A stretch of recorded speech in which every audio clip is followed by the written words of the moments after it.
क्षेत्र हजरी गावाची त्यांनी लावायला पाहिजे. राजे त्याच्यामध्ये आपल्यावर पण त्यांनी टीका केली की दादाराजेंची गोष्ट वेगळी होती, पण ह्यांनी काही कुठल्या संस्था काढल्या नाही, जिनिंग व्यवस्थित चालवता आली, त्याबाबत आपण काय सांगतो? ते बघा, दादारायांनी काळेश्वर जिनिंग काढली होती जवळजवळ 80 साली. त्यावेळी पूर्व भागात कापूसचं पीक भरपूर होतं. फलटण तालुक्यात 3 जिनिंग फॅक्टरी होत्या. एक भोईटे साहेबांची होती, एक दादारायांनी काढली होती आणि एक गुन्होऱ्यात काढली होती. कापूस पीक उसा एवढंच होतं. कदापि त्यावेळेला कापसाच्या पिकाला पांढरं सोनं म्हणून असं शेतकरी म्हणत होते. आणि अचानक कापूसाचं पीक नष्ट झालं, रोग आला आणि कापसाचं एकही गुंठा आपल्या पूर्व भागात किंवा फलटण तालुक्यात कुणीही शेतकरी लावत नव्हता. आणि कापसाचं पीक बंद झाल्यामुळं जिनिंग बंद झालं. जिनिंग कुठल्याही कापसाचं पीक असून जिनिंग बंद झालं असतं तर तुम्ही आमची संस्था आम्ही बंद पाडली असं म्हटलं तरी आम्ही मान्य केलं. पण पीकच नसताना जिनिंग कशावर चालवायचं? तुम्हाला साधं उदाहरण देतो. दूध संस्था आपण रामरायांच्या ताब्यात दिली होती. दूध चालू आहे, मग दूध संस्था त्यांनी बंद का केली? दूध संस्थेचे लिलाव का काढायला लागले? जेव्हा दूध आहे तेव्हा तुम्ही ती संस्था करताय आणि आमच्या संस्थेला कापूस नसताना बंद पडलेली संस्था तुम्ही त्याच्यावर टीका करताय. पहिलं तुम्ही या दूध संस्था दूध असून का बंद पडली ह्याचं करा. श्रीराम कारखाना तुमच्या ताब्यात दिला. श्रीराम कारखाना दिल्यानंतर फलटण तालुक्याने उत्साहानं तुम्हाला ठेवी दिल्या. हे तर सत्य आहे. करोडोमध्ये लोकांनी तुम्हाला ठेवी दिल्या. हे ठेवी काय उद्देशानं दिल्या की तुम्ही श्रीराम कारखाना चालवावं, श्रीराम कारखाना परत फलटणचा वैभव तुम्ही परत आणावा. मग तो कारखाना तुम्ही किती दिवस चालवला? आणि तो कारखाना जेव्हा लोकांनी तुम्हाला ठेवी दिल्या चालवायला करता, तुम्ही काय केलं? तुम्ही दुसऱ्याला चालवायला दिलं. मग ही संस्था, 2 संस्था ज्या तालुक्यातल्या प्रमुख आहेत, ह्या संस्थांचा तुम्ही पहिलं खुलासा करा आणि मग आमच्या काळेश्वरच्या जिनिंगचं तुम्ही आम्हाला राज्यात त्यांनी आंदोलन केलं की नीरा नदीचं जे पाणी कॅनॉल पूर्ण जाणार आहे तर पूर्व भागातल्या 36 गावांना त्याचा तोटा होणार आहे किंवा फटका बसणार आहे. त्याबाबत आपण काय सांगाल? आमचं म्हणणं नाही, फटका काय बसणार नाही. जे आपल्याला आज तालुक्याला पाणी मिळते तेवढंच पाणी आपल्याला मिळणार आहे. स्वतः आमदार साहेब कारभार समितीच्या मीटिंगमध्ये त्यांनी आपल्या मंत्री विखे पाटील साहेबांना त्यांनी मागणी केली आणि विखे पाटील साहेबांनी खुलासा केला की कुठल्याही तालुक्यातलं पाणी एक थेंबही कमी होणार नाही.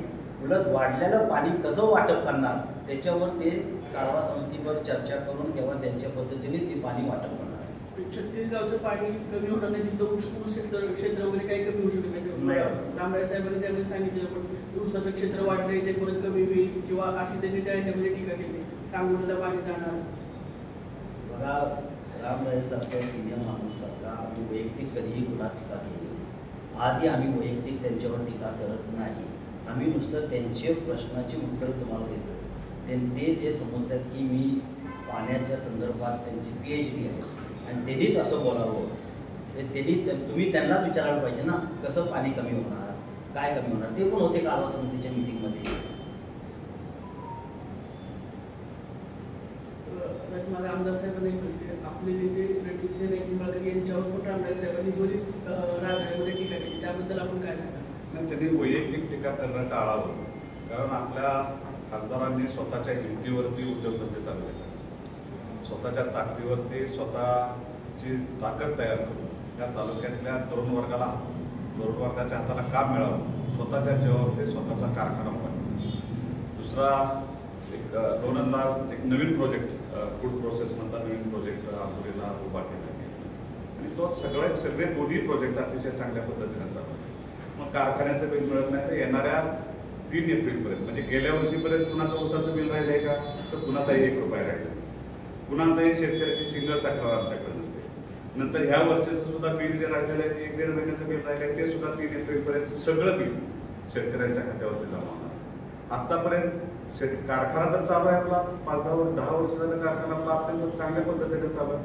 कारखान्याला लोन लागतं, त्यांच्यात हिंमत आहे. स्वतःचा उद्योग काढायचा आणि फेडायचा ही हिंमत असावी लागते आणि ती हिंमत आमच्या नेत्यामध्ये आहे, रणजितसिंह निंबाळकरांच्या मध्ये आहे. आणि त्यांच्या कर्तृत्वावरती सारखीच आपण टीका करत असता, वैयक्तिक लेवलला जाऊन टीका करत असतात, तर त्यांनी ते टाळावं. आम्ही आमच्या नेत्यांच्यावर टीका केलेली आम्हाला कदापि आवडणार नाही. कारण आपण आपल्या घरचं पण बघावं. त्यांनी कुणाला उद्योग काढून दिलेत का, त्यांनी उद्योग काढलेत का, तालुक्यातल्या तरुणांना काम दिलंय का, हे पण थोडं शोधावं ना.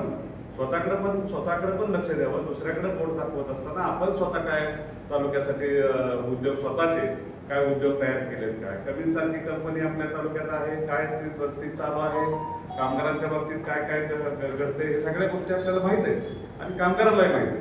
तालुक्याने आपल्याला पूर्णपणे आपलं सगळं तालुक्याला माहीत झालंय. आपण कशावरती बोलता, वैयक्तिक टीका कोणावरती करता, का करता, आता जनतेला कळलेलं आहे. जनतेने आम्हाला आता चांगली ताकद दिलेली आहे. जनतेचा ओढा आमच्याकडे आहे, राष्ट्रवादी काँग्रेस पार्टीकडे आहे, आमच्या युती सरकार युतीकडे आहे, भारतीय जनता पार्टीकडे सुद्धा लोक प्रचंड प्रमाणात येत आहेत. राष्ट्रवादी काँग्रेस पार्टीकडे सुद्धा आमच्याकडे लोक आमच्या बरोबर काम करायला आमची त्याची तयारी आहे. मग असं असताना तुम्ही व्यक्तिदोषानं कायम रणजितदादाला टार्गेट करता. करू नाही.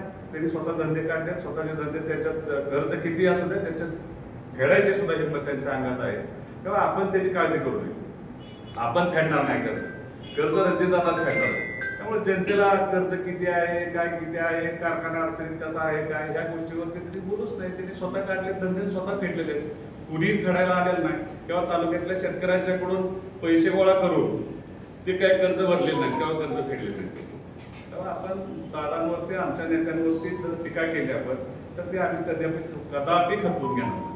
आणि त्याच्यामध्ये एक टीका करताना त्यांनी असं म्हणजे श्रीराम कारखाना ह्यांना पाहिजे कारण की ह्यांचा स्वतःचा कारखाना नीट चालवण्यासाठी म्हणजे ऊसाचं क्षेत्र वाढलं किंवा कमी झालं तर श्रीराम कारखाना बंद पाडून स्वतःचा उद्योग चालवण्यासाठी म्हणून ह्यांना श्रीराम कारखाना ताब्यात घ्यायचा. त्याबद्दल आपण काय सांगतो? बघा, श्रीराम साखर कारखाना तुम्ही आतापर्यंत म्हणत होता की कर्जमुक्त आहे. परवाच्या प्रेसमध्ये चेअरमननी सांगितले की 100 कोटी देणं आहे जवाहरला, बरोबर का? तुम्ही स्वतः प्रेसला. आता हे 100 कोटी जवाहरला देणं आहे आणि ह्यांनी प्लॅनिंग केले की 10 वर्ष किंवा 12 वर्षानंतर हे सगळं दिल्ली जाऊन आणि मग श्रीराम कारखाना सभासदाचा. आमचं मत आहे की श्रीराम साखर कारखाना सभासदाचा आहे, शेतकऱ्यांचा आहे. शेतकऱ्यांनी श्रीराम साखर कारखाना चालवा आणि म्हणून आम्ही या इलेक्शनला सामोरे जाऊ. सभासद निर्णय घेईल ना, जवाहरकडे ठेवायचा आहे का स्वतःकडे चालवायचा आहे. आणि श्रीराम साखर कारखाना बंद पडायचा उद्देश कुठल्याही सभासदाचा फलटण तालुक्यातला कधीही नाही. श्रीराम साखर कारखाना हा सर्वांनी, मग त्यात मालोजीराजेपासून शिवाजीराजे असतील, दादाराजे असतील, हनुमंतराव पवारांचे वडील असतील, हनुमंतराव पवार असतील, सर्वांनी श्रीराम कारखाना जीवन ठेवण्यासाठी आपल्या पद्धतीने कष्ट केल्यात, आपल्या पद्धतीने त्यांनी हे केले. आणि श्रीराम कारखान्यापर्यंत आजपर्यंत माझा ऊस श्रीराम कारखान्याला काय प्रमाणात 100% जातो. मी म्हणत नाही माझा 100% ऊस जातो, पण माझा ऊस श्रीराम कारखान्याला दरवर्षी असतो. हे तुम्ही कारखान्यावर जाऊन नोंद घेऊ शकता. टोळ्यांचं वांदा असते श्रीराम कारखान्याला, आम्हाला टोळ्या मिळत नाही म्हणून पर्यायानं आम्हाला दुसऱ्या कारखान्याला ऊस घालायला लागतो. पण जेव्हा आम्हाला टोळ्या देतात श्रीराम, तेव्हा आम्ही श्रीरामला ऊस घालतो. आणि 100 कोटी 2000-3000 टन एक्सपेन्शन करण्याला हे सभासदला पटते का? आज नवीन साखर कारखाना जमीन घेण्यापासून, कन्स्ट्रक्शन करण्यापासून साधारण 200 ते 250 कोटी खर्च येतो.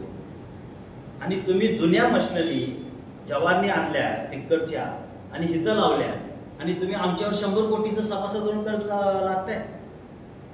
हे सभासदला पटतंय का? हे माझा प्रश्न सभासदला आहे. नवीन कोरिया मशिनरी आणल्यात का? कुठल्या मशिनरी आणल्यात? आणि किती वर्ष आपण जवाहरला चालवायला द्यावा पाहिजे? तुम्ही जेव्हा कर्जमुक्त कारखाना झाल्यानंतर आपण चालवायला पाहिजे होतं. तुम्ही आज पण चालवायला घ्या ना. आपण तुम्ही चालवायला घेतला कारखाना तर आमचं कुणाचंच म्हणणं नाही.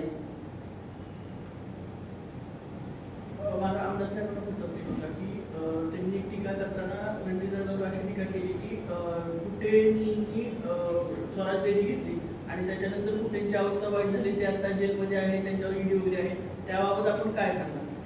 आता कुठेनी डेअरी तर दुधाला दूध डेअरी आपण देत असताना दादाने 7 लाख लिटर दूध त्याच्या स्वराज डेअरीमध्ये होतं. आता धंदा जनतेने ज्याला विकल्यानंतर जनतेने धंदा ज्याला त्याला चालवायचा असतो. त्या दादाचा काही दोष नाही, काही संबंध नाही. ज्यांनी घेतली त्यांनी तो प्रपंच त्याचा नीट चालवला पाहिजे, त्याचा उद्योगधंदा नीट बघितला पाहिजे, त्याची जबाबदारी दारांची कशी असू शकेल. आणि त्याच्या ईडी आपला काय संबंध आहे त्याचा? विकला माल, आपण एखादी जमीन घेतो आणि जमीन विकतो आणि तो शेतकरी समजा त्याला करता येत नाही जमीन आणि तो अडचण घेतो म्हणून काय जे ज्यांनी विकली तो त्याचा दोषी होऊ शकतो का? अजिबात नाही. टीका करायची म्हणून करायची, नावं ठेवायची म्हणून ठेवायची. आता तशी संस्कृती आमच्या नेत्याने आम्हाला दिलेली नाही. आमचे संस्कार चांगले आहेत, आम्ही चांगलं बोलतो, इतरांबद्दल विरोधकांबद्दलही चांगलं बोलत असतो, पण त्यांनी पातळी सोडून बोलू नये. कारण मग आम्हालाही बोलायला त्यांनी लावू नये, त्याचाही विचार त्यांनी करावा. आमदार साहेब, एक वेगळा प्रश्न आहे. फलटण तालुक्यातील आणि बारामती तालुक्यातील काही फॅक्टरी नीरा नदीमध्ये पाणी सोडतात, त्यामुळे नदीचं मोठ्या प्रमाणात प्रदूषण होते. यावरती आपण तोडगा काढणार? निश्चितपणे आपल्या तालुक्यातल्या ज्या काय फॅक्टरी असतील आपल्या तालुक्यात, आता बारामती तालुक्यातला विषय असेल तर बारामतीतले नेते आमचे अजितदादा पवार साहेब त्यांना सूचना देतील आणि त्या पद्धतीने ते काम करून घेतील. पण माझ्या तालुक्यातल्या जर काय कंपनीचं दूषित पाणी जर जात असेल तर निश्चितपणाने त्याच्यावर मी तोडगा काढणार.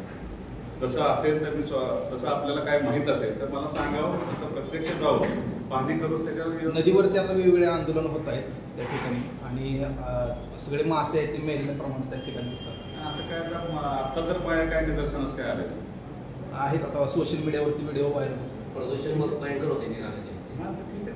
प्रदूषण विभागाला त्याला आपण पत्र देऊ, त्यांनी काय कारवाई करायची काय नाही त्याला आपण सांगू.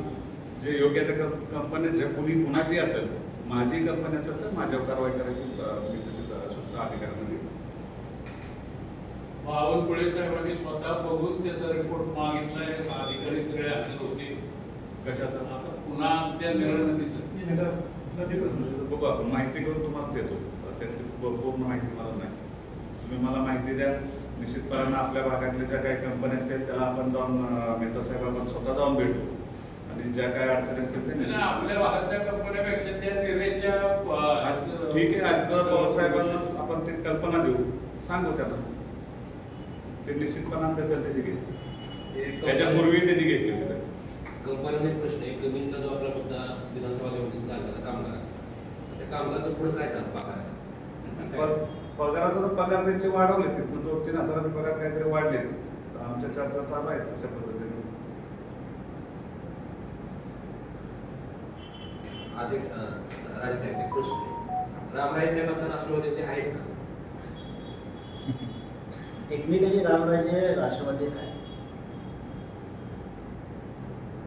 ते राज्य प्रवेश घेताना किंवा हे घेताना तालुकाध्यक्ष, जिल्हाध्यक्ष ह्या कुणाला कल्पना देऊन प्रवेश होत नाही, त्या कुणाला जिल्हाध्यक्षांना माझा फोन झालं, मला तर त्यांनी विचारलं नव्हतं ना, जिल्हाध्यक्षांना विचारलं होतं. आणि प्रवेश म्हणजे एका कुटुंबातले 4 लोक होते. आणि ज्या ज्या वेळा ह्या टाईपचं त्यांनी व्यक्तित्व करतात, ज्या ज्या टाईमला त्यांनी वैयक्तिक टीका करतात, त्याचं उत्तर आम्ही टीकांना देत नाही. मागच्या वेळेला असंच आसूच्या सभेत त्यांनी टीका केली, माणिकरावांचा प्रवेश झाला, परवा त्यांनी गाजाळ्यात टीका केली, काल ओळखीचा प्रवेश तुम्ही बघितला. आणि त्याचं उत्तर आम्ही त्या पद्धतीने त्यांना देतो.